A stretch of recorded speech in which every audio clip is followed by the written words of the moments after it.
Oh,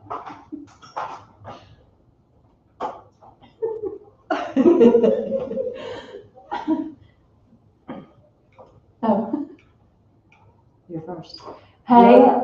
Hey, I'm Avery with the Home Gurus of Keller Williams Realty, and this is. I'm Jennifer with the Home Gurus of Keller Williams Realty. I'm team lead here, and so we're joining in today and just catching up a little bit. Avery, what you been doing this summer? I have gone to the beach. I actually went for 2 weeks, and I just got back about a week ago, so I'm catching up on everything. Back to work. Oh, that sounds like a lot of fun. I want to know who is enjoying the heat. For those of us who ride horses and show horses, it is hot.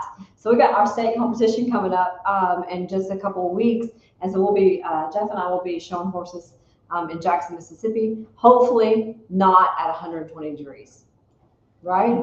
Yeah. Yeah.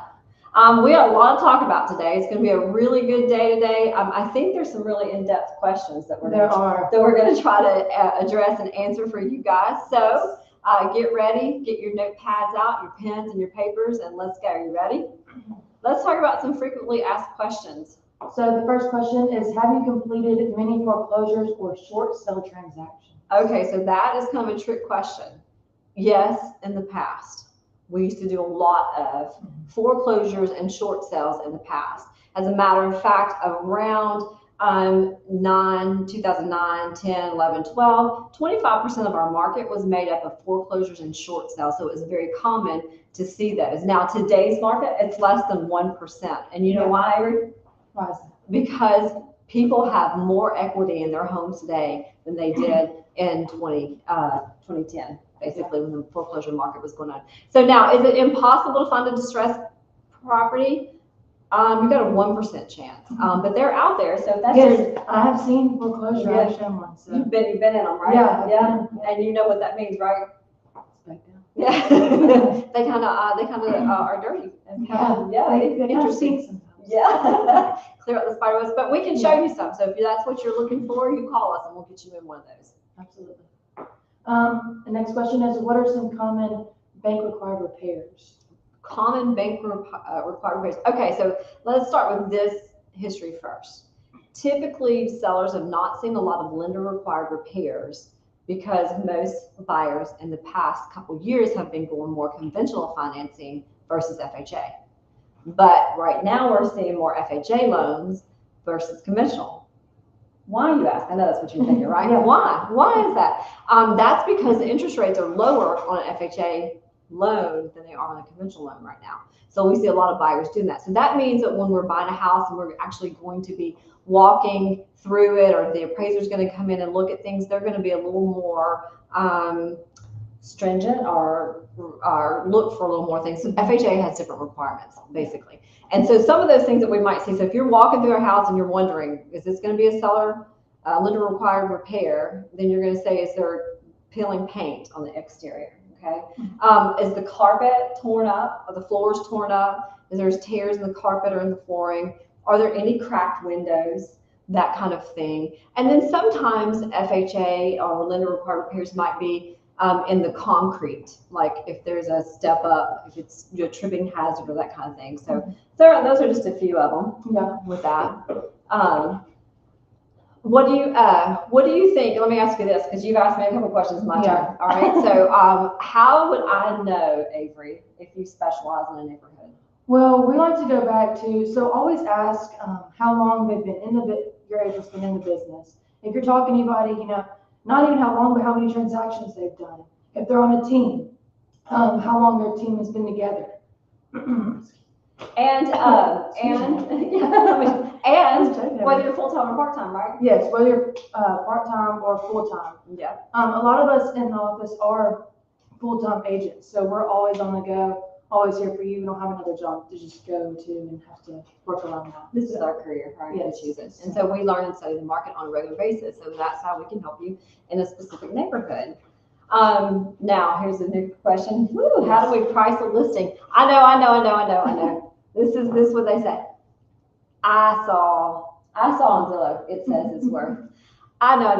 I gotta pay off a car. I gotta pay off my furniture, I got to make some money on this house, I'm going to price my house at this. So is that the way you price a house? No, that's not the way we price a house. Here's the great thing. When we come in to talk to you about your house, we're going to look at comparables in the area, and those comps are going to show us basically what the market's going to be doing in your neighborhood, and we'll walk you through that. So, hey, look, you want to sell your house? Call us. Yes, you don't want to overprice your house. Just go ahead. All right, we got another one. What is it? Oh, Yes. How much will selling my home cost me? It all depends, right? Now, here's the great thing. We have programs, or we have marketing that varies. So we can do, we offer a variable rate. And so all you have to do is call us out to look at that. But some typical sales or some expenses that you will have in selling your house will be your marketing plans, will be the closing costs. Now, this is seller.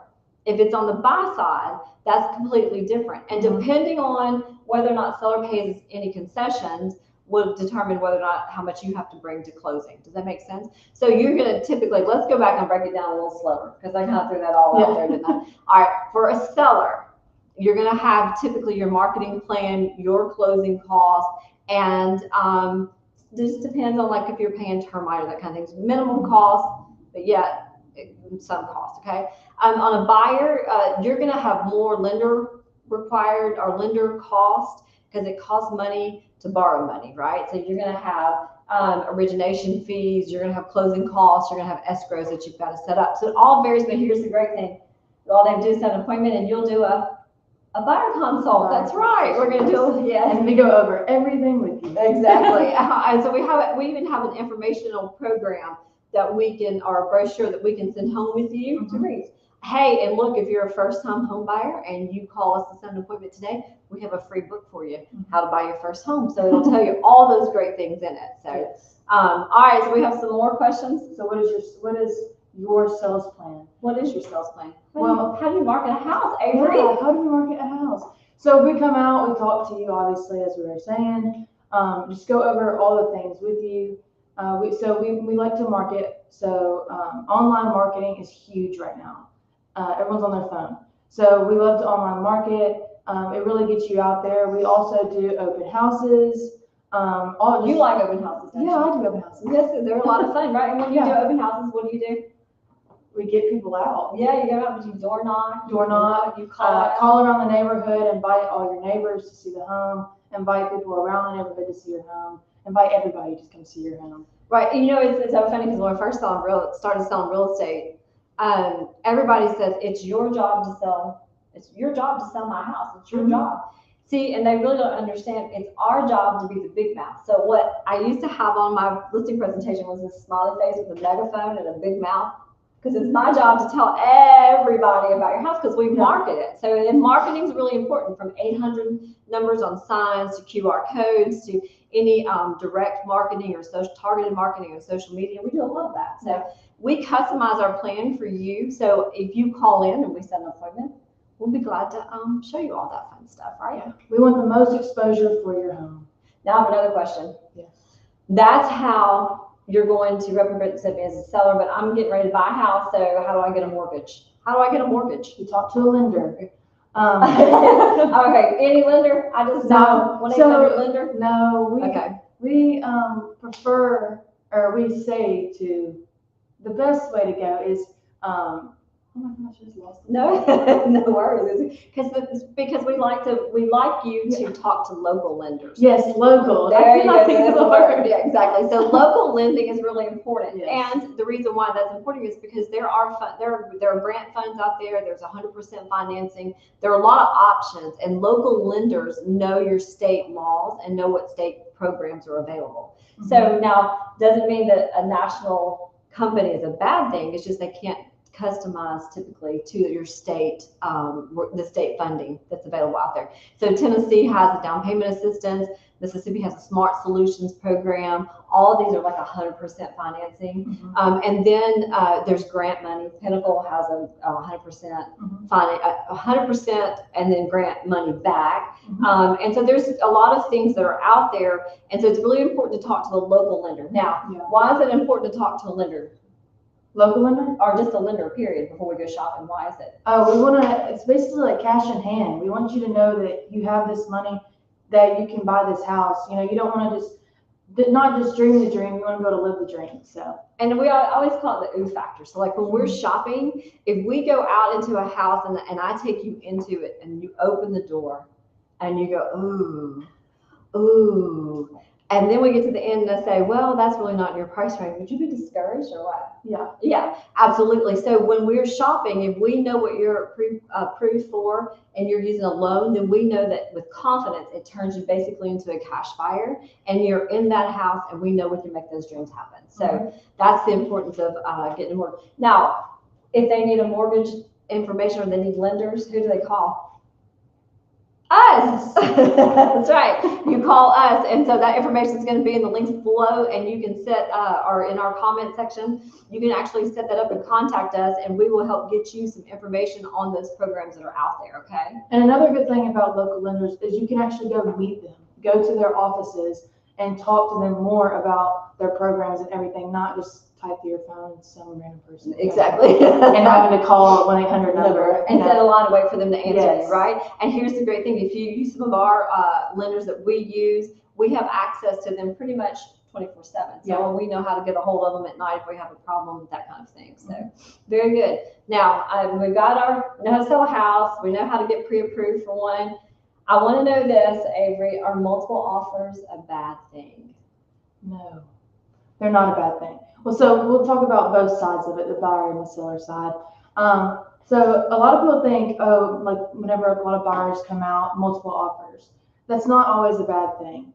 Now, we would like to jump onto it sooner rather than later, because if you wait until, you know, the market right now is kind of at a steady little, and they're thinking that it might drop a little bit in the future. But when that does happen, that means all the buyers are going to be coming out again, which means a lot of multiple offers, which it could go back, you know, to the market where it's just all crazy again. So what I'm hearing you say is, for a seller standpoint, multiple offers can be really good, right? Yeah. And for I guess for a buyer, multiple offers aren't a bad thing. You just got to be prepared, and we have to show you how to be prepared in those situations.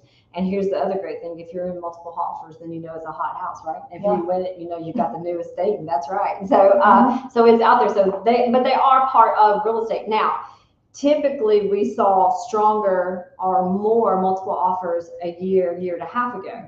Right now, we may or may not see. It could go either way. So just how you play the market. Know this, though, that if you are in the price range everybody else is looking at, it's a good house, we're in multiple offers. So you'll need to be educated on how to navigate that market, okay? Now, which leads to this next question. Do you help with negotiating offers? Yes, we do help in negotiating offers. We're there for you at all times, whatever you think is best. We're going to tell you our side of what we think you should do and help you out with little things, and you tell us what you want. So we're always negotiating on your behalf. Yeah, and I think a lot of people think that when you negotiate offers, that those offers that you're negotiating are strictly like a verbal from agent to agent, and sometimes it's not that. Sometimes it's the negotiating with you, and what we mean by that is I recently had a first-time home buyer, and we're supposed to close in a week. We just got the clear to close, and so we had written 7 offers because we were in that price range. That was a hot number, and this particular house came on the market. It did not have any extra pictures at the moment. They listed it and they were waiting for them to go. I said, now's our opportunity. We're going to go, and we went. We fell in love with the house. And the new pictures didn't go up till the next day, but we already had it under contract. So we helped negotiate. Because I know a lot of times buyers are going to say, well, wait, well, let me look at the pictures. Let's just wait to that. And sometimes we may have to say negotiating is part of knowing when to pull the trigger and what trigger to pull. So that's the things that we will help you with in negotiating offers. Sound good? Very good.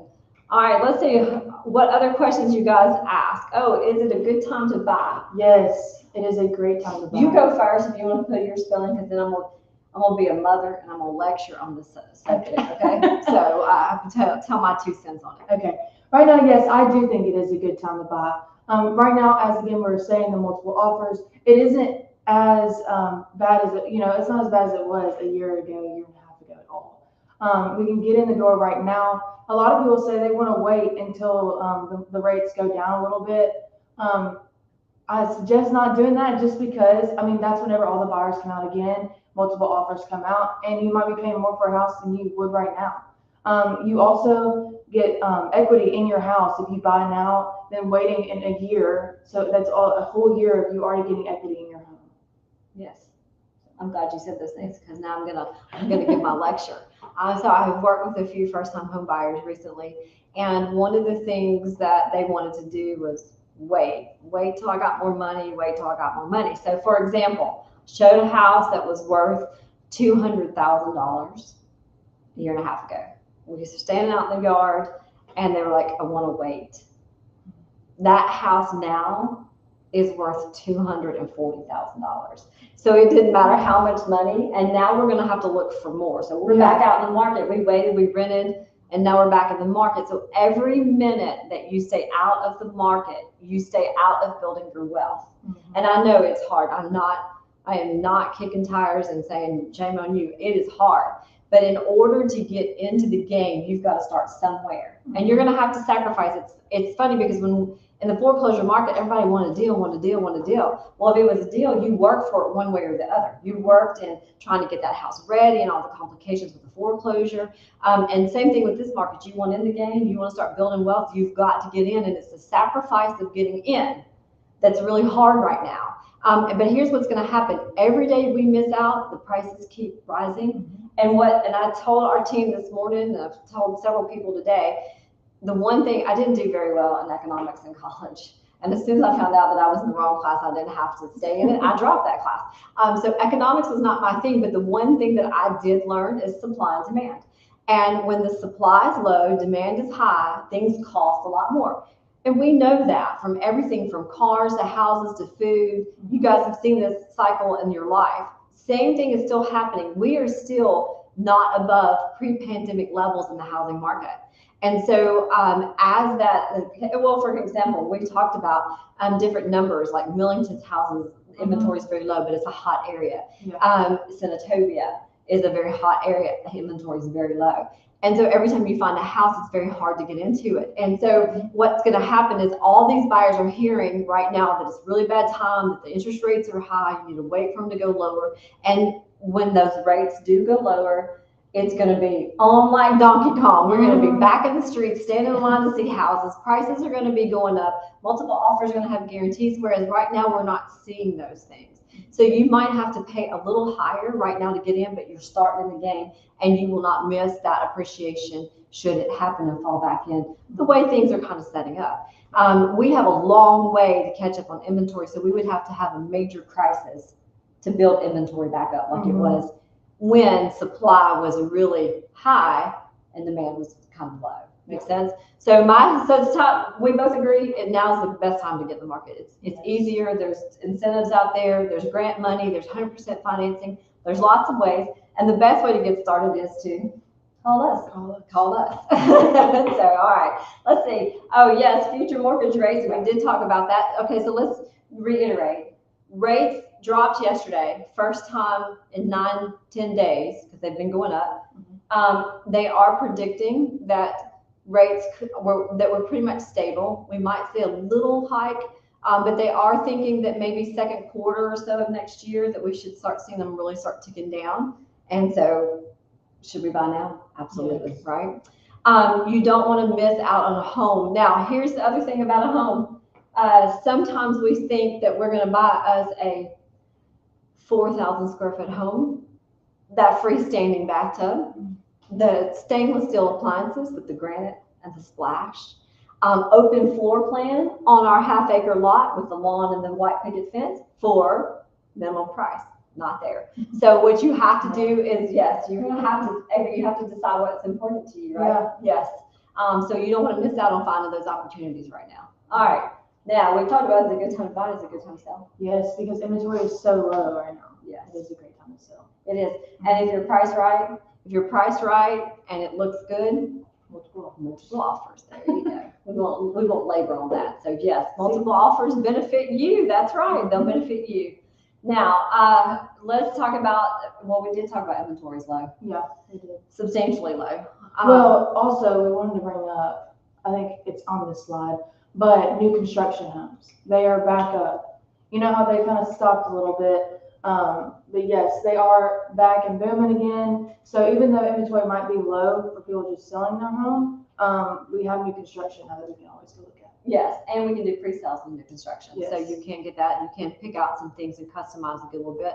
And builders are offering incentives. Some Mhm. builders are doing closing costs now. Up to 10,000 in the closing costs. Yeah. And so that's really a huge incentive, because that money will go towards buy down points or your closing costs, that kind of thing. Roughly inventory and the retail is like 3 to 1. So it's a low number. Mhm. But it's still out there. Here's why it stays low, because when a good property hits the market, it goes under contract. So we're out there with that. So how do we find out about all this, Avery? Call us. That's a good thing. Call us. All right. Let's talk about Open houses. yeah.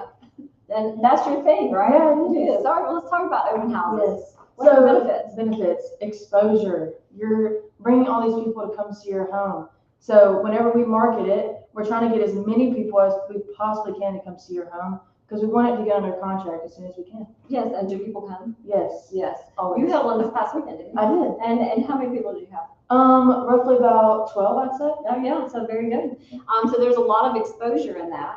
And the house went under contract too. Yes, It did. So, Same day. yeah, woo, that's how it is. It's fun. So it's bringing in opportunities. Now, as a buyer, open houses are a good opportunity, and you can take advantage of that. It's really important, though, that you have an agent when you go into it, Mhm. because that way you'll know exactly what's going on and be informed. Got it? Yes. All right. So let's talk about, do we have open houses this weekend? Yes, our good friend Robert actually has an open house this weekend. It's the 26th, 2 to 4 on Saturday, and it's 725 Shadow Point Boulevard. South Haven, Mississippi. And I think that's 38672. I think it's a 72. Yeah. But if you have questions and you want to get into that house before open house, feel free to reach out to or call us. Yes. Yes, and we'll get you in that one. All right, we have some events coming up, and one of our favorite events is Pie Day. Pie Day. And I know y'all think, oh yeah, Pie Day, woo woo. These pies are 13 inches. Yes. Costco pies. Yes, Big ones. big ones. We'll have them available to pick up 2 days before Thanksgiving. We're doing apple and pumpkin for sure. We're going to see what the supply is or if we can get any pecan pies. But we give you a free pie. We are going to open that up so you can start registering on October the 1st for pies. So be watching for that because believe it or not, guys, Thanksgiving is on the way. Yeah, it's crazy. Coming fast. Yes. All right, let's talk about the benefits of downsizing for homeowners. Now, Avery is young and just getting started in life, so she's probably talking about upsizing. Yeah. I, on the other hand, am getting older in life. No. Yes, and what they get about downsizing. So what the benefits are, first the benefit has nothing to do with financial, it has everything to do with time. Downsizing can save you time in cleaning house. You have less house to clean. Yes. Yes. So you can be out going to the movies and you can have fun. Or for us, we could be riding horses instead of cleaning bathrooms. So downsizing is a popular choice for homeowners when we get ready to retire. I don't think I'll ever retire, but I do think that cleaning house is, there. Now, not cleaning house, I clean all of them. The other thing about downsizing is if you've been in your house for a while, you have equity. So you may be able to take that equity out and buy something and pay cash. Yeah. And would that be fun? Would be to Yes. me, yes. All right, very good. Let's talk about this. What is this? Low housing inventory is a sweet spot for sellers. I want that. Let's see. It's all about the economics class, Avery. It's I'm supply and sorry. demand. You know what I'm saying? So when inventory is low, it's great for sellers. Jeff used to say, who's my husband, he used to say when we would go on listing appointments, and these are back in the days when we were carrying anywhere in Tennessee, we were carrying 9,000 active listings at any given time. And in Mississippi, we were carrying around 3,000 to 4,000. And he would say, you can sell a hen house in the middle of the interstate if it's priced right. Mm-hmm. Right now, you can sell anything. I mean, you can live in it, you can sell it. So Yeah. it's a great thing. If you've got an odd floor plan, or you've got, it's been an A-frame or a roundhouse, because we do have a few of those in the county. People, if it looks good, priced right, it will sell. So If it's priced right. yes, it's right. So, so it is a good time. It's a sweet spot for sellers for sure. How to improve your credit score. Biggest thing, don't buy a brand new F-250 truck right before you want to go buy a house. Or any kind of vehicle right before you want to buy a house. That's true. That's true. And I think thinking about, because you said cars, let's talk about really. I mean, Yeah. we should probably downsize our wants on a car and put that money in a house. We think. Well, we're just realtors, but that's what we think. Yeah. But so the credit game is a different language. So there are some things that you need to do. Paying your bills on time is always important. Late pays affect your credit very badly. Running up your credit cards.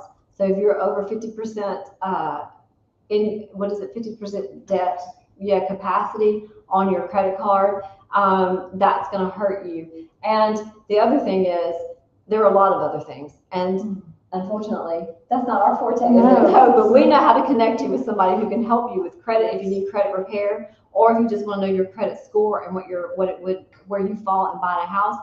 Call us, and we'll have access to those people, and we'll help you navigate that and get you educated on that subject. Sound good? Call us.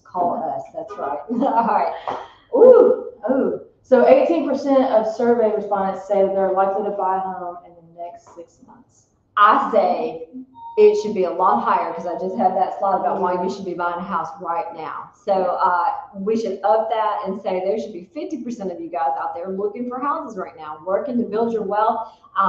It's your biggest asset, your biggest financial asset, wealth gain, taking you into that new realm of life. Mm-hmm. So, but in the next 6 months. So here's what we expect. We're expecting at least 10% of those 18% to call us after this call. Okay. I can call 18. You Call call 18%. That's right. Call us and let us help you get started on buying a house. Yes. So it's important for sellers to be realistic about price expectations. Being patient is always key. So. Yeah, and so there are a lot of buyers out there. Mm-hmm. But here's what buyers are saying. Well, sellers don't have as much advantage, right? So they're looking for things. So I really think it really important for the expectations to let the numbers talk. So we talked about pricing houses and how you sell prices. I mean, how you sell houses, not how you sell prices, how you sell houses. And so coming out and looking at those comps of those numbers are really important. And those are the things that we can help you with. So if you need to sell a house, call us. All right, guys, it's been a lot of fun today. So thanks for joining in. Yes, I'm Avery. I'm Jennifer, and we're with the Home Gurus. And have a good day. Bye. Oh, hey, stay cool.